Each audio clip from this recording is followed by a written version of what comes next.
ஒரு 300 பேர் வந்து அவங்களோட ஃபாலோவர்ஸ்ல என்ன பண்ண ஆரம்பிச்சாங்க. சோ எனக்கு அது எப்படி இருந்துச்சுன்னா, ஒரு பூஸ்டர் மாரி இருந்துச்சு எனக்கு. சோ இப்படியும் பண்ணலாமோ! நம்மளுக்குள்ள இருக்கிற அந்த வந்து செல்லப்பிராணிகளோட ஒரு என்ன சொல்றது? அந்த இன்ட்ரஸ்டட நம்ம வெளியில கொண்டு வரலாம் அந்த பேஜ் மூலியமா அப்படின்னு சொல்லிட்டு, அப்பத்துல இருந்து தான் குட்டி குட்டியா, குட்டி குட்டியா நான் அவங்கள வந்து அழகுபடுத்தி, அழகுபடுத்தி வீடியோஸ் போட ஆரம்பிச்சேன். இப்படிதான் நான் வந்து Instagramக்குள்ள வந்தேன். இதுதான் அந்த ஸ்டோரி. 3வது கேள்வி வந்து, உங்க பூனைங்களோட நீங்க வெளியூர் போயிருக்கீங்களா?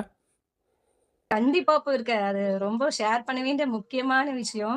எல்லாரும் என்ன சொன்னாங்கன்னா, பைத்தியக்காரச்சின்னு கூட சொன்னாங்க. இப்படியெல்லாம் சொல்லிட்டு போங்கன்னு சொல்லிட்டு மனசுல நெனச்சுட்டேன். என்னன்னா, நாங்க வந்து சம்மர் ட்ரிப் போனோம். ஊட்டி போயிட்டுருந்தோம். ஊட்டி போகும்போது என்ன யோசிச்சேன்னா, குழந்தைங்கள விட்டுட்டு போக முடியாது. மேபி விட்டுட்டு போனாலும் பிகாஸ் அவங்க ஃபுல்லி இன்டோர் பெட்ஸ் அவங்க. Indoor cat. வெளியலாம் போக மாட்டாங்க. வீட்டுக்குள்ள மட்டும் தான் இருப்பாங்க. வீடு, டெரஸு, தென் கிரவுண்ட் ஃப்ளோர். அவ்வளதான். அந்த கேட்ட தாண்டி வெளில போக மாட்டாங்க. ஏன்னா, ஒரு முறை இழப்ப வந்து நான் அனுபவிச்சுட்டேன். அடுத்த முறை அந்த இழப்ப என்னால தாங்க முடியாது. அதனால நான் ரொம்ப வீக் அதுல. சோ என்ன பண்ணிட்டேன், ஃபுல்லி இன்டோராவே வச்சுட்டு இருந்ததுனால, யார்கிட்டயும் விட்டுட்டு போ முடியாது. சேம் டைம் செல்ஃபா சாப்பிடுற பழக்கம் முக்கியமா சாஷாக்கும், மேக்ஸுக்கும் கிடையாது. ஃபீட் பண்ணணும். இன்னி வரைக்கும் நான் ஃபீட் பண்ணிட்டு தான் இருக்கேன். சோ என்ன பண்ணேன், பிளான் போட்டேன். வீட்ல எல்லாம் சொன்னாங்க, "இது சரிப்பட்டு வருமா?" அப்படின்னு சொல்லி கேட்டாங்க. நான் சொன்னேன், "இல்ல நம்ம வந்து இண்டிவிஜுவலா தானே நம்ம வெஹிக்கிள் ரெடி பண்ணி நம்ம போறோம் நம்போ. வேன் வச்சு தானே போறோம். சோ நம்மள யார் தடுக்க போறான்னு" சொல்லிட்டு, அவங்கள வந்து அந்த கேரி பண்றதுக்காக அந்த கேஜ் எடுத்து, அந்த கேஜ்ல 2 பேரையும் அதிலேயே போட்டுட்டு, அப்ப அவங்களுக்கு கரெக்ட்டா ஒரு 8 மந்த்ஸ் இருக்கும். அவ்வளோதான் இருக்கும் அவங்களுக்கு. எடுத்து அந்த பேஸ்கெட்ல போட்டுட்டு எல்லாரும் என்ன பின்னாடி தள்ளிட்டாங்க. ஏன்னா, கத்திட்டே இருக்கோம், ஷவுட் பண்ணிட்டே இருக்கோம். யூரின் போவாங்க, மோஷன் போவாங்க.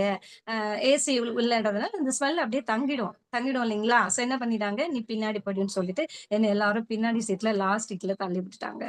சோ எனக்கு அதெல்லாம் பெருசாலாம் தெரியல. பட் என் குழந்தைங்க எனக்கு வேணும். நான் கொண்டு போயிட்டு நிம்மதியா வரணும்னு சொல்லிட்டு கூட்டிட்டு போயிட்டேன்.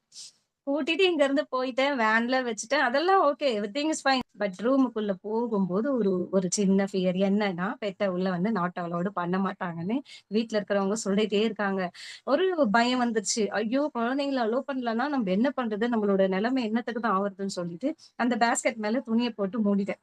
மூடிட்டு அப்படியே கையில அப்படியே மறைச்சு வச்சுக்கிட்டேன். ரூம கீய அப்படி குடுத்ததும் முதல்ல குடுகுடுன்னு ஓடுன ஆளு நானா தான் இருப்பேன். குடுகுடுன்னு ஓடி போயிட்டு, உள்ள போயிட்டு அவங்கள கட்டிலுக்கு கீழ போய் செக்யூர் பண்ணி வச்சுட்டு, எல்லாமே கொண்டு போனேன். லிட்டர் ட்ரே முதல் கொண்டு கொண்டு போனேன். ஸ்டாண்ட் தனியா வச்சுட்டேன். அந்த ட்ரே தனியா வச்சுட்டேன். ஃபுட் தனியா வச்சுட்டேன். கிரீமி பேக்கெட் தனியா வச்சுட்டேன். இவ்வளோத்தையும் சுமந்துட்டு போயி, எனக்கு என்னமோ அது எங்க ஃபேமிலி ட்ரிப் மாரிலாம் எனக்கு தெரியல. எனக்கு பெட்டோட ட்ரிப் போன மாரி தான் எனக்கு ஒரு ஃபீல் இருந்தது.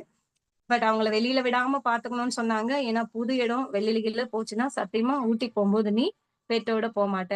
நீ அது வந்து ஊட்டி பூனையாட மாறிடும்னு வீட்ல எல்லாரும் கலாய்ச்சுட்டே இருந்தாங்க என்ன.